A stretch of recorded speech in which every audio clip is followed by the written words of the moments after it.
माँ सरस्वती रही, हम उसके गवाह बने पिछले 5। मैं आप सभी विद्यार्थियों का शुक्रगुजार हूँ। देखो, आपके बिना हमारा कोई अस्तित्व नहीं। मैं शुक्रगुजार इसलिए हूं कि आपने भरोसा किया और बैच का हिस्सा बने।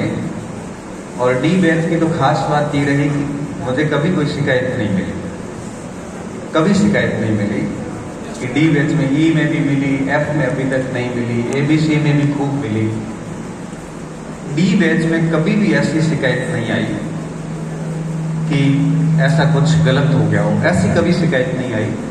और बड़ी शांति से आपने एक साल का समय निकाल लिया। अब आज सारी बातें समाप्त हो जाती हैं। हम आपको विभिन्न सारे अनुभवों के साथ में यहाँ से विदा कर रहे हैं। आज के बाद आप अपने गुरुजनों के वो लेक्चर नहीं सुन पाओगे जो हमेशा लाइव सुनते थे। आज के बाद वो डांट नहीं सुनोगे जो आपको गुरुजन डांटते थे। आज के बाद आपको हर दिन बैग लेके कोचिंग आने की आवश्यकता नहीं रहेगी। आज के बाद आपको कोई शिकायत भी करनी नहीं पड़ेगी कि सर कूलर से लेके, पानी से लेके, टी-शर्ट से लेके छोटी छोटी शिकायतें भी नहीं करनी पड़ेगी। आज के बाद आपको कोई मेरी तरह या प्रशांत जी की तरह डांट नहीं खिलाएगा, आपको कोई कहने वाला नहीं। अब आप फ्री है हमारी तरफ से। और मैं बहुत अश्योर हूँ इस बात को लेके कि आप इन चीज़ों को याद करोगे। कुछ दिन तक एक स्वतंत्र शेड्यूल में ढलने में भी आपको जोर आएगा, क्योंकि मुझे याद है कि 2018-16-17 का हमारा बैच था, जीत का शायद वो पहला ही बैच था अपना, जो अपने CD मॉडल स्कूल में लिया था। 1 साल चला था तो बच्चों ने खूब सुनाया था कि सर इतना लंबा बैच, ये वो। बैच पूरा होने के बाद जब बच्चे आते तो कहते थे सर काश कुछ दिन और चलता। तो हम जुड़े रहते, हमारी पढ़ाइयाँ छूट गई। हालांकि उस बैच ने 100% रिजल्ट दिया था। शायद सक्सेस पॉइंट के इतिहास का वो पहला बैच था जिसका कोई भी स्टूडेंट फेल नहीं हुआ। लगभग 150 पौने 200 स्टूडेंट थे सारे। उसके बाद वापस ऐसी कहानी कभी रिपीट नहीं हो पाई और हम लोगों ने और सुधार की, अपने में खूब पढ़ाया, खूब मेहनत की। क्योंकि आज आखिरी स्पीच है हमारा इस समय आपके सामने, तो कुछ बातें, हिदायतें एक शिक्षक के रूप में मैं आपको दूंगा। पहली बात, जो गुरुजनों ने आपकी तारीफें की, वो तारीफें इनका कर्तव्य था, परंतु आप इन तारीफों को, जो जैसा कि बहुत अच्छा रिजल्ट रखोगे आप, ये वो, इसको दिमाग में मत आने देना, क्योंकि बहुत टफ रेस है आगे। 1% भी ऐसा एहसास मत होने देना कि अब हम कर लेंगे या हमारे को सब आता है, ये वो। किसी गलत फहमी में मत रहना। गुरूर टूट जाते हैं बेटा, इतने भयंकर टूटते हैं कि मैंने मेरे बैच में कई टॉपर को फेल होते हुए देखा है। इसलिए किसी भी प्रकार का गुरूर मत पालना। दिमाग में हमेशा एक ही बात रखना कि कुछ नहीं आता है, मुझे बहुत सीखना है। दिमाग में एक ही बात रखना कि परीक्षा तक मुझे हर एक मिनट का हिसाब रखना है। परीक्षा तक मुझे बिल्कुल भी समय को खराब नहीं करना है। परीक्षा तक मुझे बहुत ही डिसिप्लिन होकर रहना है। जितना पढ़ोगे उतना कम है। किसी भी प्रकार का घमंड दिमाग में मत आने देना कि भाई गुरुजी ने मेरी तारीफ की थी, मैं तो कर ही लूंगा। ये बहुत नुकसानदायक हो जाएगा। देखो, तारीफ करना तो हमारी मजबूरी है और जिम्मेदारी भी है। निसंदेह ये बैच बहुत अच्छा बैच है, इंटेलिजेंट बैच है। और इस बैच के साथ तो सर मेरी और सुरेश जी की एक याद और जुड़ी हुई है कि नवो बाड़मेर अभियान के तहत इन्होंने झाड़ू उठाए थे हमारे साथ में। तो मैं तो इस बैच के साथ मेरा जैसे, हालांकि मुझे ई और एफ बैच ने भी कहा था सर हम भी चलेंगे, मैंने उनको मना किया था कि वरीयता डी को दी जाएगी, डी आपसे बड़ा बैच है, आपसे पहले बना हुआ है, तो झाड़ू पकड़ने का अवसर उनको मिलेगा। हालांकि लोगों ने कमेंट किया कि ये एक नई जो भर्ती आई है उसका डेमो है। मैंने कहा ऐसा नहीं है, ये हमारा सेवा भाव है और इसलिए मुझे थोड़ा सा वो आपके साथ में विशेष लगाव भी रहा कि अपने सुबह सुबह 4 घंटे जाके 3-4 घंटे झाड़ू निकाला, फिर वहाँ से पैदल पैदल हम कोचिंग आए। उसके बाद हमने 2.5-3 घंटे की क्लास ली और वहाँ हमने एक टॉपिक पूरा किया। उसके बाद मैं वापस आपकी क्लास नहीं आया, नहीं आया। इनको मेरे से एक शिकायत है कि राजवंश नहीं करवाई इन्होंने। देखो उसके पीछे एक दो कारण थे। आपको पता है कि हम जब घर में गाँव में खेत जोतते हैं ना, तो बाबूदान जी को पता है, रामानुदान जी को तो बहुत अच्छे से पता है कि खेत के अंदर पूरा खेत हो जाने के बाद में थोड़ा खेत हम छोड़ते हैं। थोड़ा सा खेत छोड़ा जाता है इसलिए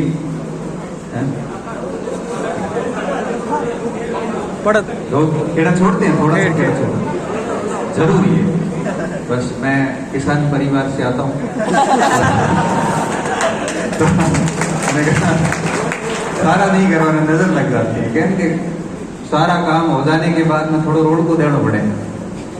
अगर सारा काम बहुत बढ़िया से हो जाए ना तो नजर लग जाती है। इसलिए थोड़ा बहुत उस पर कुछ ऐसा होना चाहिए कि नजर नहीं लगे।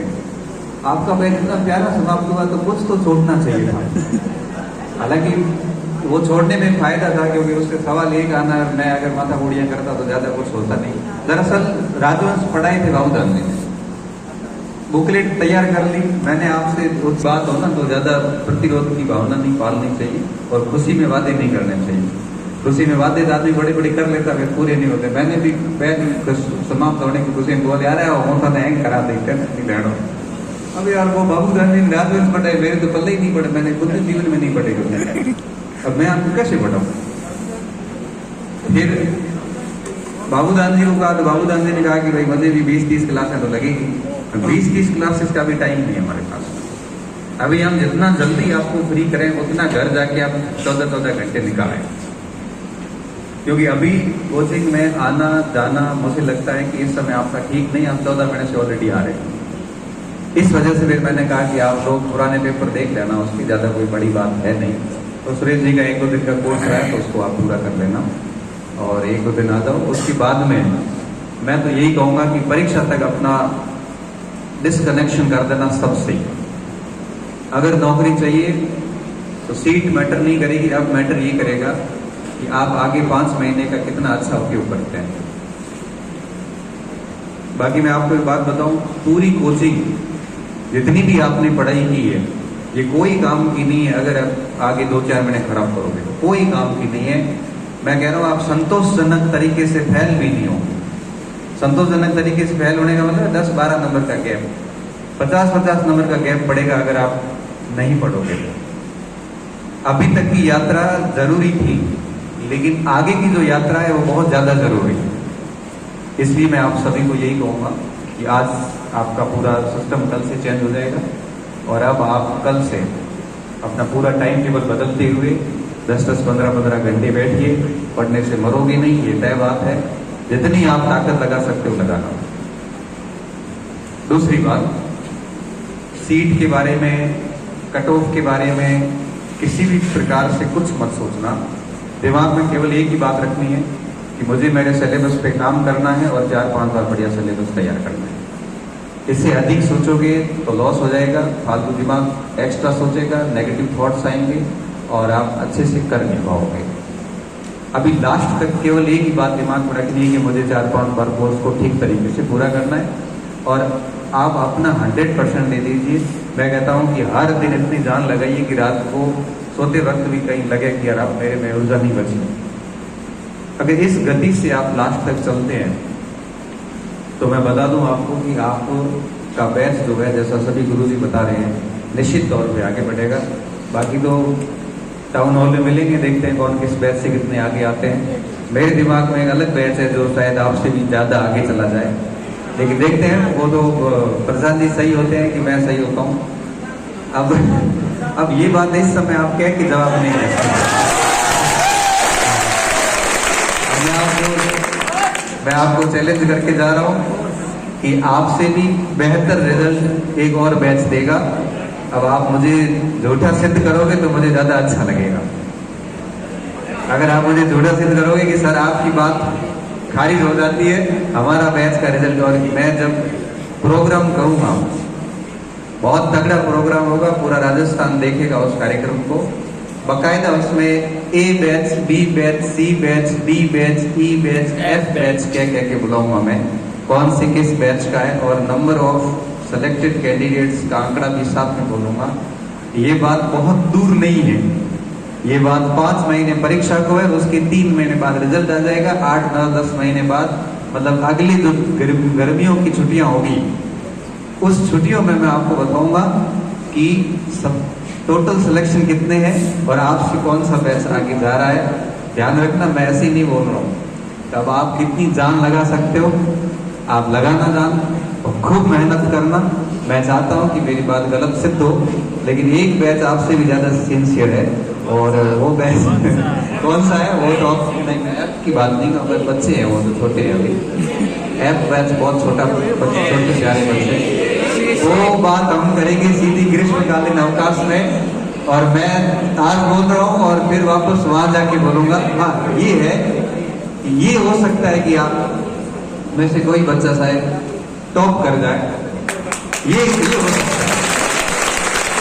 मैं इतना कह सकता हूँ कि इनमें से 1-2 टॉपर ऐसे हैं जिनमें घमंड अगर नहीं आया और खा पी के लग गए तरीके से, जैसा मैं लगा करता था कभी पागलों की तरह, अगर लग गया ढंग से, दिमाग में अगर घमंड सवार नहीं हुआ, तो इतना कह सकता हूँ कि राजस्थान के अंदर कोई स्टूडेंट नहीं है ऐसे 2-4 बच्चों को पीछे रखने के लिए। ऐसे डी में 2-3 बच्चे हैं, नाम मैं किसी का नहीं लूंगा। अब वो 2-3 कौन से होंगे वो उस दिन बात करेंगे हम, और समय के साथ अपने आप ही आपको जवाब मिलेगा। मैं तो ऐसे एक्चुअली कहता नहीं हूँ, मैं आपको ये बात इसलिए कह रहा हूँ कि अपने को घमंड नहीं पालना है कि डी बैच है तो हम ये कर देंगे। अरे मैं बड़ा अच्छा टापर हमारे नज़र में है, ठीक है। और मैं तो हमेशा से आईना दिखाने वाला व्यक्ति रहा हूँ हर समय से। तो खूब पढ़ाई करना, आपका बैच बहुत अच्छा है, इस बैच को बहुत मिस करेंगे। ये चेहरे हमें खूब याद आएंगे, क्योंकि मेरा आपके साथ में सबसे अधिक समय आपके साथ गुजारा मैंने, क्योंकि राजस्थान का इतिहास मैंने पहली बार किसी बैच में पढ़ाया तो वो डी में पढ़ाया। उससे पहले मान गांधी पढ़ाते और रवि गांधी से रिक्वेस्ट करके मैंने कहा इस बार एक आधा बैच मुझे दे दो। मैंने राजस्थान इतिहास 2016-17 में पढ़ाया था, उसके बाद वापस एक आधी बार ही पढ़ाया था, वो भी पूरा नहीं पढ़ाया था। तो आपको पहली बार राजस्थान इतिहास मैंने पहली बार पढ़ाया, तो अपना साथ भी काफ़ी लंबा रहा। बाकी आपके बैच से मुझे कोई शिकायत नहीं है। आपने जिस दृढ़ता के साथ में नियमितता जो बनाए रखी है 13-14 महीने, ये काबिल तारीफ है। मैं उम्मीद करता हूँ कि इसी तरह से आप जनवरी तक लगे रहेंगे। और जाते जाते एक बात और कहूँगा कि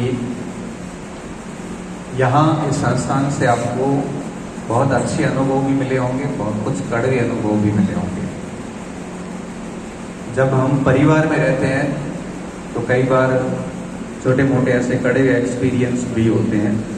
आप सभी समझदार हैं, आप उन सभी कड़वे एक्सपीरियंस को इसके अंदर यहीं दफन कर दें और अच्छे अनुभवों के साथ बाहर जाएं। जहाँ कहीं जाएं अपने अच्छे अनुभव को, ताकि हम बाद में भी मिलते रहेंगे, करते रहेंगे।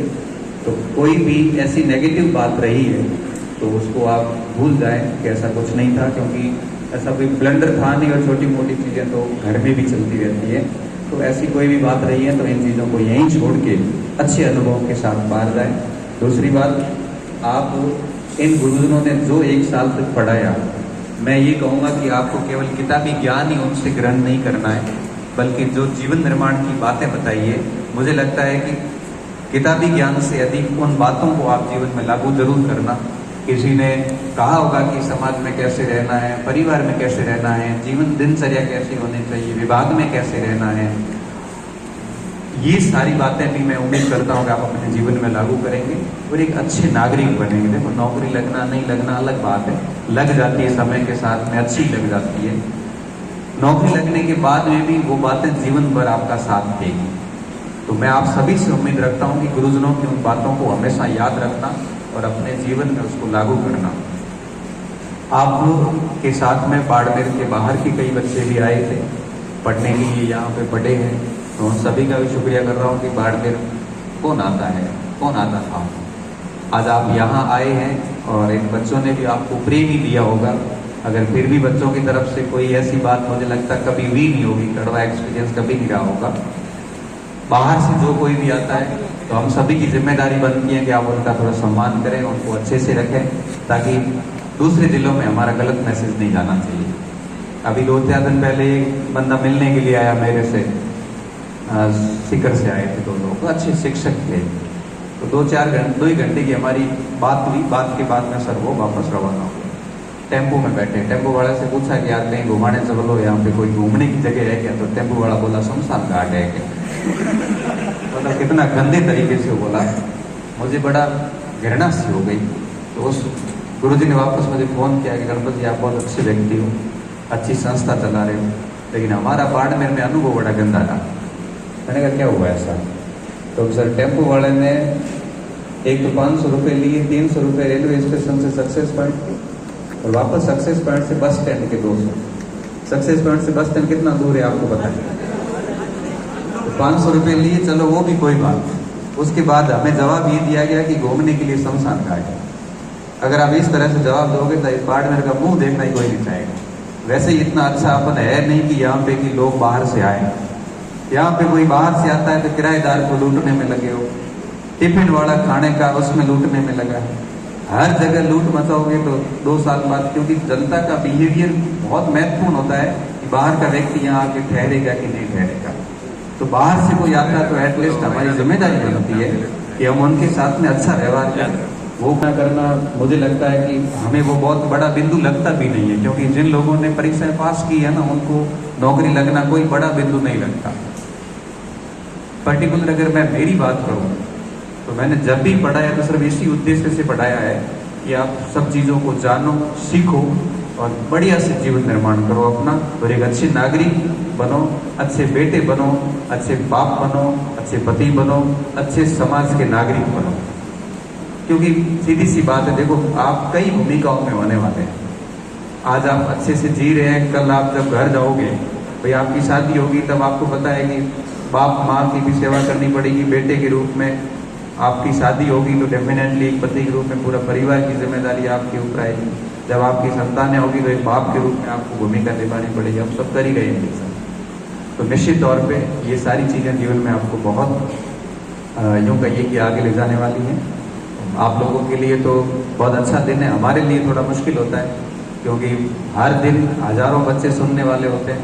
वो आज एकदम से चले जाते हैं तो हम वो हॉल, खाली हॉल बहुत मिस करते हैं। वो खाली हॉल में वापस जाने की हिम्मत नहीं होती हमारी।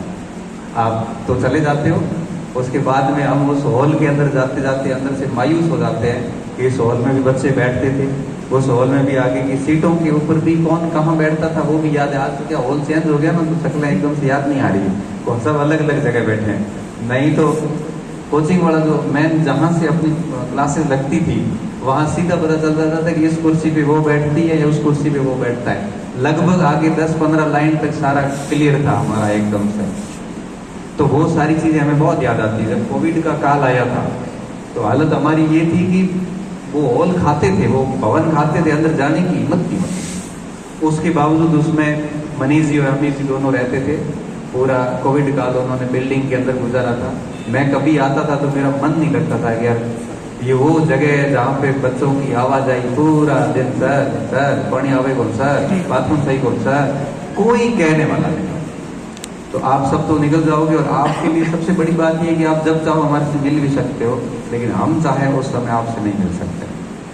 तो ये चेहरे बहुत याद आएंगे। आपका बैच बहुत अच्छा है, और मैं इतना कह सकता हूँ कि अगर आप ढंग से मेहनत करोगे तो प्रशांत जी की बात 100% सही होगी, ये भी मुझे पता है। ढंग से कोई कमी नहीं है इस बैच की इंटेलिजेंस में। और मैं तो यहाँ तक कह सकता हूँ कि अगर मन में कोई भी ऐसा घमंड सवार नहीं हुआ तो कुछ बच्चे राजस्थान टॉप भी कर सकते हैं, क्योंकि हमने किया। आकम खान हमारा करके गया पहले, ये रास्ता एक लड़का बना के गया पहले। दीपाराम जांगीड़ और आकम खान दोनों पहली और दूसरी रैंक थी। तो रास्ता बना हुआ, कोई बहुत बड़ी बात नहीं आपके लिए, आप आराम से कर सकते हो। लेकिन दिमाग में कभी भी ये बात सवार मत होने देना कि मुझे बहुत कुछ आता है ये वो, क्योंकि ओवर स्मार्टनेस एंड डेड होशियारी आदमी को हमेशा पीछे रखती है। तो आप खूब पढ़िए, मेहनत करिए। वापस हम सीधा टाउन हॉल में मिलेंगे और हम आपको स्टेडियम टाउन हॉल छोटा पड़ेगा। यस ये बात कर लो तो क्या बात है। तो फिर स्टेडियम में मिलेंगे हम, आप सभी को साफे पहनाएंगे और अलग तरीके का कार्यक्रम होगा। पूरा राजस्थान की निगाहें पड़ेगी। अभी बीच में क्या हुआ था, अपना इतिहास का सेमिनार था सर, तो वहाँ पे जयपुर में मैंने किया था। इंटरव्यू का सेमिनार था, उसमें वो बच्चे थे जिन्होंने प्रोफेसर की परीक्षा पास की। मैं तो ऑन कैमरा आज बोल रहा हूँ कि जयपुर के जो बहुत अच्छे शिक्षक थे उनको वो बात पची तक नहीं। उन्होंने ये तक कहा कि ये आदमी बाड़मेर से 200-300 लड़के साथ में लेके आए थे। तो किसी ने कहा था अगर 300 साथ में भी लेके आए थे तो भी 400 तो और बैठे थे अंदर, 700 थे। मतलब आप सोचिए कि डाइजेस्ट नहीं होती है हर चीज। जवाब दीजिए, क्योंकि अब अरावल में आप हैं, झंडा आपके हाथ में है, हम तो पीछे हटने वाले लोग। जब हमारे हाथ में था तब हमने धाक जमा के रखी, हिलने तक नहीं दिया किसी को।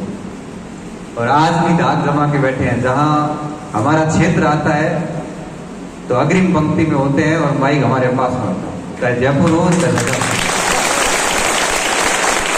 वहां भी बात आती है ना कि इतिहास का मामला है तो इतिहास में दोगे, इतिहास में है तो भाई हमारा नाम अग्रणी में पंक्ति में आ ही जाता है। ये घमंड आत्मश्लाघा नहीं है, ये सच्चाई। मेहनत करते, आज भी मेहनत करता हूँ। अरे इतिहास छोड़ो, भूगोल और इकोनॉमिक्स में भी नाम हमारा आना शुरू हो गया।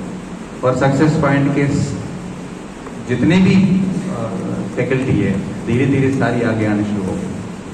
और मैंने तो सभी को कहा है कि हम मंच बनाइए तो पूरे राजस्थान के अंदर जहां हमारी भूमिका हो सकती है वहां हमने भूमिका को दबा के रखा, तरीके से दबा के रखा।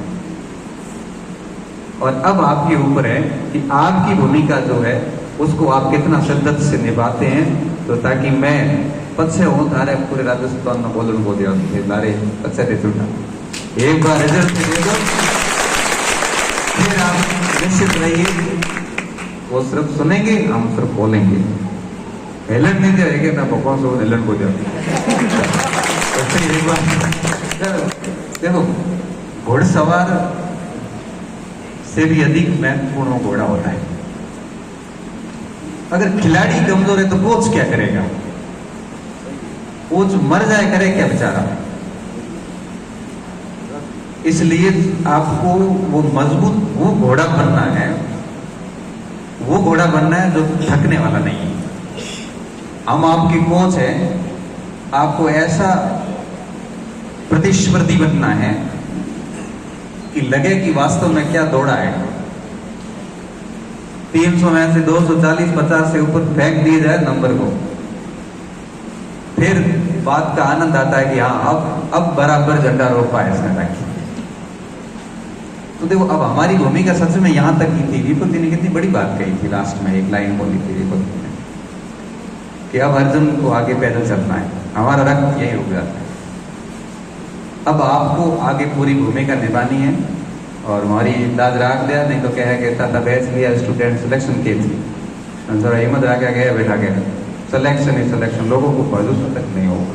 और मैं तो क्या है कि थोड़ा सा ऐसे बहुत जोशीला उत्साही व्यक्ति हूँ कि परिणाम से मुंह बंद करवाने की मेरी एक ऐसी ढूंढी आदत लगी हुई है कि पहले जब मैं खुद कंपटीशन के दौर में था तब मैं खुद ये करता था, और अब मैं जब गाइड कर रहा हूँ तो मैं चाहता हूँ कि मेरे स्टूडेंट ऐसा करें, ताकि मैं वापस समय समय पर याद करवाता रहूं कि हम न कमजोर थे, न हमारे बच्चे कमजोर है, न आगे ये बच्चे किसी और को कमजोर होने देंगे।